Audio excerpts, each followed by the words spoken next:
O cavallo e o bivia. Stamattina scendo a casa ci ho incontrato un cavallo in pensaruta.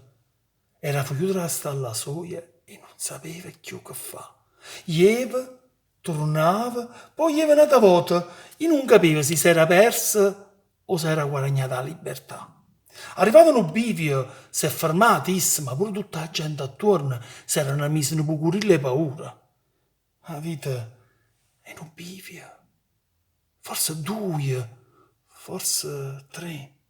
Si ci pensa, ma quante vie poteva pigliare la vita mia? Bastava un momento, una pensata, e moglie stava affacciata in coppa nato sciumma, nato mare.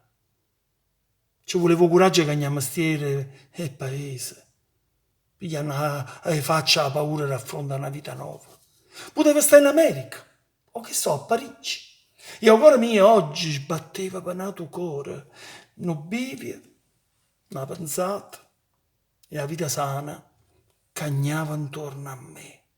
O cavallo ha visto padrone e stava dubbioso tra tornare e fuggire.